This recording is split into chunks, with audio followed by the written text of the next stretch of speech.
Oiê! Sejam todos muito bem-vindos a mais um episódio, mais especificamente ao 14º episódio do Lealcast, Papo de Aprovado. Mais um episódio gravado aqui na minha terrinha. Tô em Goiânia e vou gravar com uma aluna muito querida, uma aluna que aplicou o método Leal durante todo o ensino médio dela e que passou no curso dos sonhos, na Faculdade dos Sonhos, vai continuar aqui em Goiânia. Hoje eu tô aqui com a Débora. Débora, seja muito bem-vinda, tô muito Obrigada. feliz de ter você aqui. Muito bom.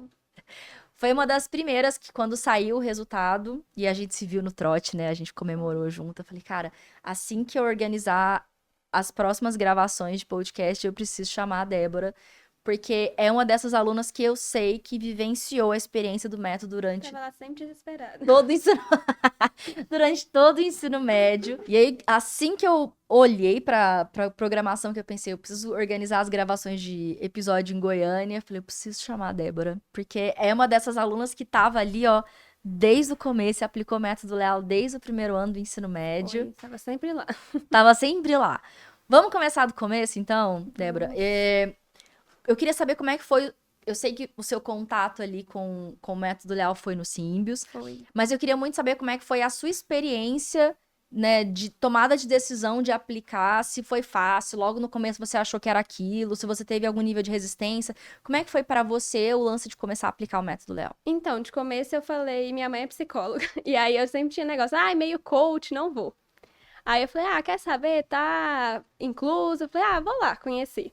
E aí, de cara, no primeiro dia, você já me tirou o tabu. Falei, não é isso, né?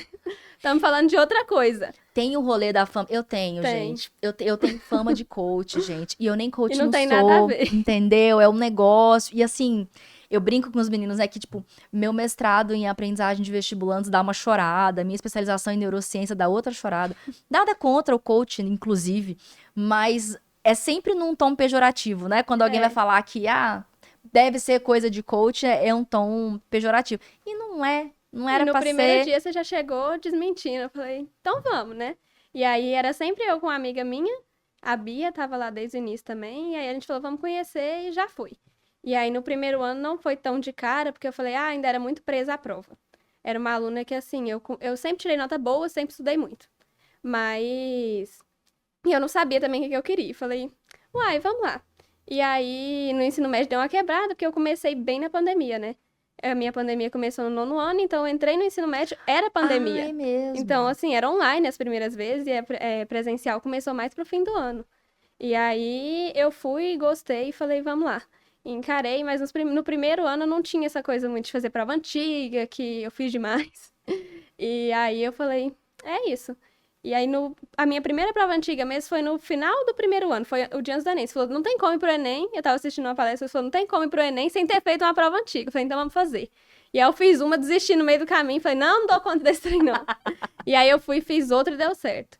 E aí no segundo ano eu já comecei engatada em prova. E foi assim, não Então, larguei mais. no primeiro ano, teve essa dificuldade de. Teve uma resistência maior, né? Você achou que fosse Uhum. coach? Quem nunca? Essa fama me precede, senhor. É, E aí, no segundo ano, foi o ano que você já aplicou o método com uma cabeça mais Foi. de preparação mesmo pro Enem, pro Sim. vestibular, fazendo prova antiga. Tinha aquela resistência de prova ainda de escola. Porque eu acho que o mais difícil era conciliar a escola com a prova. Parece que, com o Enem, no caso, né? Que parece que uma coisa não ajuda a outra. E aí eu ainda tinha muito isso, vou estudar, fazia a matéria do dia, estudava pra prova, e aí depois, entendeu? Uhum. E aí foi. Aí no terceiro ano eu consegui largar de mão esse trem de prova. Eu falei, vamos ver no que vai dar. Então foi gradativo, Foi né? Foi gradativo. E interessante no isso. terceiro foi por inteiro. É desafiador mesmo, administrar ensino médio com o vestibular, porque por mais que uma coisa leve a outra, essa ponte não é tão direta, né, Débora? Porque Não. assim, no fim das contas, se você estuda para as provas do colégio e sai bem nas provas do colégio, isso não significa que você tá super se preparando bem para Enem, para Uhum. vestibular, porque dá para sair bem na prova do colégio com memória de curto prazo, que é uma memória Sim. que não é útil para, né, não é De a que vai cinco te fazer minutos antes da prova. lembrar, não é que vai te fazer lembrar o conteúdo na hora do vestibular. Dá pra se enganar muito, inclusive, né? Tipo, ter Uhum. uma nota muito boa. E essa resistência que você teve no primeiro ano é uma resistência que acontece com alunos que são alunos de nota, né? De notas Uhum. altas, alunos de performance. quando eles vêm pro primeiro ano, assim, muito satisfeitinhos, assim, da própria nota, e aí eu venho pra dizer, ó, o fato de você tá tirando esse 10 Você quebra a aí gente. não significa que esse 10 aqui é 10 lá, hein? Toma cuidado, porque às vezes esse 10 aqui é Não, e eu 6 sempre lá. fui a pessoa que assim, ai, não vai dar certo, não vai dar certo, no fim tirava nota boa, entendeu? Todo mundo tinha até raiva. E aí eu falei, meu Deus, tem que dar certo esse negócio de algum jeito, vamos fazer do jeito certo, porque uma coisa não significa a outra, então vamos ter que fazer as duas. Exato. Que é fazer essa preparação. No seu caso, a rotina era a rotina clássica ali do método Léo para ensino médio, né? Que era Foi. as aulas de manhã, à tarde, matéria do dia, Uhum. resolução de questões ali, correção aprofundada, isso Isso. pra prova. E pro final você deixava alguma coisa mais específica pra Enem. Aí no terceiro ano eu já larguei de mão, falei, estudava de manhã ali, assistia aula, já fazendo questão. Boa. O professor tava ali falando, eu já tava fazendo. E aí no. Aí depois à tarde, um dia fazia prova antiga, no outro dia correção aprofundada, desatrasava a matéria do dia. Ia. Então, no terceiro ano é que você já virou mesmo Uhum. e conseguiu abrir mão, porque tem uma questão. Tem até uma questão de ego também, né, Débora? De saber que você conseguiria tirar uma nota mais alta se tivesse estudado pra prova na véspera e olhar pra uma prova com uma nota mais baixa, saber que você tá com essa nota mais baixa porque você priorizou fazer uma prova antiga ao invés de estudar pra prova Sim. do Dói. Dói, não dói? Não, e essa amiga minha, a Bia mesmo, ela virou a chave antes de mim, né? No segundo ano mesmo, ela já não tava nem aí pra prova. E aí ela engatou comigo. Eu falei, vamos lá, vai dar certo. Dói no começo, né, de ter que ver essa nota Uhum. que é mais baixa. É, quando foi que você decidiu o direito? Porque eu lembro que no começo você não sabia o que você Não queria. sabia. Eu lembro disso. Eu Nunca lembro de você soube. falar isso pra mim, que você não sabia. Foi, eu perguntei pra você, o que que eu faço? E é porque, assim, sempre existiu uma pressão de medicina. A vida inteira eu estudei em escola boa e eu falei... E aí eu tomei birra uma hora. Eu falei, eu vou fazer tudo menos medicina. E aí depois eu falei, não, a gente vai ter que pensar. E eu sentei no início do terceiro ano. Eu falei, agora é a hora de decidir de verdade. Não dá mais pra ser de birra.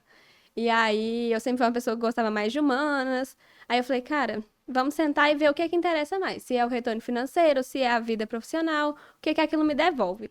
E aí eu sentei e falei, vamos fazer uma. Sentei com os meus pais, com minha família, vamos conversar, vamos pesquisar. E aí eu falei, medicina não tem minha cara. Não tem como, entendeu? Apesar de ser o que todo mundo quer, ia ser só porque todo mundo quer. Não é Só o que porque é você aquilo que é queria, mais né? válido. Uhum. E eu não. Mesmo que eu goste de biologia, a gente não acho ruim. Matemática eu já acho pior. Mas eu falei, cara, como assim? Vou ter uma matéria uma faculdade inteira que eu não vou fazer nada do que eu gosto. Não tem uma matéria de humanas ali. E eu falei, vamos me arriscar no direito. Vamos ver se eu vou gostar. Mas por enquanto, eu tô com o coração tranquilo de que era isso mesmo. Ai, que bom, fico feliz. E na preparação como um todo, assim, porque você passou direto do terceiro ano, né? Uhum. E é um curso muito concorrido, e numa universidade que é muito concorrida, que é a UFG. O que que você teve de maiores dificuldades, assim, ao Eu longo do ensino sempre médio? quis o FG. Eu não sabia o curso, mas eu sabia que eu queria o FG. Até porque eu queria ficar em Goiânia, eu não queria mudar de jeito nenhum. Eu falei, vai ter que dar certo. E aí, o ensino médio inteiro, eu acho que esse trem de prova foi uma das coisas muito difíceis de conciliar com prova de escola e ego. Também é uma coisa. E aí, fazer rotina de prova antiga. No início eu sofria demais, que eu falava, meu Deus, 5 horas sentada em casa. Porque uma coisa é você tá lá na escola fazendo uma prova, outra coisa é você tá no Enem fazendo uma prova e sentar na sua casa sozinho ou na cabine da escola é outra coisa, né? E aí, uma coisa também que eu falei, tem que fazer domingo. E domingo era uma coisa assim pra mim que sempre almoçava na casa da minha avó e era o único dia que reunia a família inteira. Então, pra mim foi uma coisa assim, nossa senhora, vou ter que abrir mão de tudo, entendeu? E aí eu fiz uma outra prova no domingo e falei, vamos ter que fazer durante a semana. E aí eu fui inserindo na segunda, que era um dia mais tranquilo, ou senão na quarta e fazia prova toda semana. E aí no domingo eu estudava, acordava mais cedo, que eu sempre fui uma pessoa de acordar cedo. Fazia minhas coisas, desatrasava a matéria do dia que eu fiz prova, corrigia um pouco, desatrasava, ia, almoçava na casa da minha avó, via minha família, descansava um pouco depois do almoço, voltava, corrigia um pouco do simulado e ia pra semana. E eu acho que isso foi uma das coisas que mudou muito, porque saber que pode tirar um momento que seja seu, entendeu? Se Nossa, você gosta total. de almoçar com sua família, vai. Se você quer sair com seus amigos. Uma coisa também, o povo fala, ai, não é um momento de fazer amizade, de sair. Pra mim, eu acho que foi uma das coisas cruciais. Porque esse que era o medo que eu tinha de ficar no cursinho. Porque eu falei, se já foi tão difícil com gente do lado falando, você vai surtar se você fizer mais alguma coisa hoje. Ou, sabe? Essa coisa, ai, vamos sair. Não é que sair, sei lá, você quer fazer um churrasco com suas amigas, sair pra um restaurante, qualquer coisa, entendeu? E gente que entende o que tá acontecendo ali. Que você pode falar, hoje não dá, tem prova. Total. É muito legal. E é louco pensar isso, né? Que ficou tão comum esse discurso de que só passa se sofrer, só passa Uhum. se não fizer amigos, né? Só Estudar de passa se. madrugada. E é louco, né? Que assim, a minha questão sempre foi essa, tipo, qual a fonte? Da onde veio? Porque para alguém dizer com tanta propriedade é, que um adolescente, que um jovem, que um estudante precisa se abster de coisas que para eles são importantíssimas, essa pessoa tem que estar munida de uma certeza absurda. Imagina, Uhum. chegar para você e dizer para você que você não pode ver sua família no domingo, não pode ter um tempo com a sua avó, e que você precisa disso, né? De não estar com as pessoas que você ama para você passar. Pra alguém abrir a boca pra falar isso, essa pessoa tem que estar muito certa do que ela tá falando. Porque é muito sério isso, né? Não faz o menor sentido. E era sempre essa a minha questão, né? Não faz o menor sentido tantas orientações serem tiradas do sovaco. Uhum. E eu cheguei lá já com medo, porque tem muito da escola também. Ah, tem que estudar de madrugada, tem que fazer isso, tem que fazer aquilo. Não tem vida. Falei, cara, eu já comecei a estudar no primeiro ano. Falei, não vou ter vida 3 anos no mínimo. Falei, não vai ter como. Vai ter que inserir pelo menos um descanso todo dia, igual você falava. Você não vai ter um dia inteiro nunca, é muito difícil. A não ser que seja um feriado, nas férias. Mas assim, ter todo dia um tempo. Tirar pra. Perfeito. Eu não fazia mesmo nada. Eu fui em meu ensino fundamental. Eu fazia muita coisa, fazia inglês, natação, balé, música, e eu larguei tudo de uma vez. Falei, não tem como agora estudar. Larguei, foi com uma dorzinha, sabe? Aí eu falei, cara, eu tô surtando, não aguento mais fazer isso o tempo inteiro. Preciso de uma coisa de rotina que seja diferente de só estudar o dia inteiro, sentar a bunda na cadeira. E aí eu comecei a academia, nem foi pela academia, foi porque eu queria tirar um tempo e era uma coisa que mais se encaixava na minha rotina. E tô ele aí até hoje. Que cabia, né? Das Aham. coisas que você E eu queria fazia fazer. 3 a 4 vezes na semana só, não ia todo dia, porque tinha dia que eu ficava até mais tarde na escola e tal. E eu fazia ele à noite, a última coisa do dia, e pra mim fazia sentido, porque aí você respirava um pouco e falava, é um investimento, não tô perdendo tempo, pelo amor de Deus. E É deu isso. certo. E era um lema, né, Uhum. Débora, de enquanto eu tô fazendo essa atividade, eu tenho que ter consciência que essa atividade também é apoiadora da Sim, que minha eu ficava lá, meu aprovação. Deus, se eu estivesse fazendo mais um exercício, meu Deus, eu tenho que corrigir essa prova, eu vou acumular tal coisa. É difícil ter essa mentalidade, porque normalmente o contexto, o ambiente, as coisas que a gente vê na internet, elas falam o contrário, né? Então, Uhum. eu sempre escolhi esse caminho, né? De trazer pra vocês o que que acontece no seu cérebro no modo difuso, por que que a atividade física promove neurogênese, você vai ter mais neurônios e mais capilaridade sanguínea para poder nutrir os neurônios. Eu sempre quis e optei por chegar nesse nível de detalhe, porque eu sabia que quando vocês estivessem na academia, um dos primeiros pensamentos seria: será que eu não tô perdendo tempo? Eu lembro Será que eu não exatamente do tô. dia que você me falou isso. Você estava dando uma palestra presencial, né? Que tinha uma vez por mês, a Masterclass. E aí você falou, nossa, isso é até melhora a inteligência, melhora os neurônios. Não lembro exatamente como é que funciona. Mas você falou, eu falei, vamos lá, vamos tentar mais uma coisa, né? Já estamos aqui. Massa. É isso, porque senão, imagina, além de não ter tempo para descanso, se todas as vezes que você descansa, você sente uma culpa enorme de estar Uhum. descansando, você se sente mal, você se cobra, você acha que aquele tempo não tá sendo bem investido, e você começa a pensar: nossa, será que eu não devia estar fazendo prova? Será que eu não devia estar fazendo correção? Será que se eu tivesse fazendo isso eu não tinha mais chance de passar? Ou até os pensamentos mais catastróficos e apocalípticos, tipo, será que por causa dessa atividade física eu não sou aprovado? Porque a gente Uhum. pensa umas coisas assim nesse Sim. nível, né? Nossa, eu sempre fui uma pessoa muito ansiosa, muito nervosa. E eu, pra descansar, era uma coisa terrível. Que o tempo que eu tava lá no almoço, eu falava, meu Deus, alguém me leva embora, por favor, que eu preciso Que já ficava estudar. ansiosa. Sim. E Caramba. aí eu falei, você virou, falou, vamos fazer um descanso consciente, igual feriado. Sei lá, um carnaval que tinha 4 dias. Falei, vamos tirar 3 pra estudar, esse dia é descansar. E aí, às vezes eu não tinha terminado meu planejamento. Falei, tá pronto, hoje é meu dia de descanso. E fazia e fluiu, né? Perfeito. E a segurança é muito maior, né, Débora? Quando você Uhum, consegue enxergar na rotina o espaço para estudar, o espaço para descansar, e não significa que vai descansar demais, uhum. é sobre estudar muito sempre, mas de uma forma que te permita descansar sem culpa e sentir segurança, autoconfiança, tanto no momento de descanso quanto no momento de estudo, né? Era. E aí eu cheguei no terceiro, assim, eu já tinha feito muitas provas. Eu falei, cara, vai acabar as provas. Eu já tava surtando de novo, entendeu? Era uma coisa Sofrendo por assim. Mas antecipação. segurança foi uma coisa que me trouxe muito. Aí no dia antes do Enem, que eu tinha o da reta final. Falei, fui preenchendo e fui ler. E aí eu tirei tudo do guarda-roupa. Falei, vamos ver o tanto de prova antiga que eu fiz. Eu tirei, dei um bolo gigantesco. Eu lembro de até te mandar uma foto. E eu falei, olha isso. É E foi isso. uma segurança muito maior, porque você tinha feito. E eu sempre falei, eu queria o FG de qualquer jeito, e eu falei, vai ter que dar certo, porque eu tinha muito isso de medicina, né? Você nem quer medicina, não vai passar. E eu falei, não, nós vamos ter que fazer dar certo, e aí... E eu te falei, se eu não passasse, eu ficaria no cursinho tranquilamente, porque eu queria aquilo. Eu queria estar na UFG e voltar lá. Maravilhosa. E vai estar lá, e agora está. Ai, bom demais. É muito importante essa questão do registro, né? Você falou da reta final, a reta final é a nossa preparação quando faltam 10 semanas pro Enem. Então, tem todo um cronograma, mas especificamente faltando 10 semanas pro Enem, a gente vira uma chavinha ali, e aí é uma preparação de reta final, que a gente chama de operação reta final, que tem material específico, didático para essa época, tem planner específico, tem áudio, orientação, ferramentas, e muitas delas, elas têm um arcabouço teórico que vem de uma ciência que a gente chama de psicologia positiva.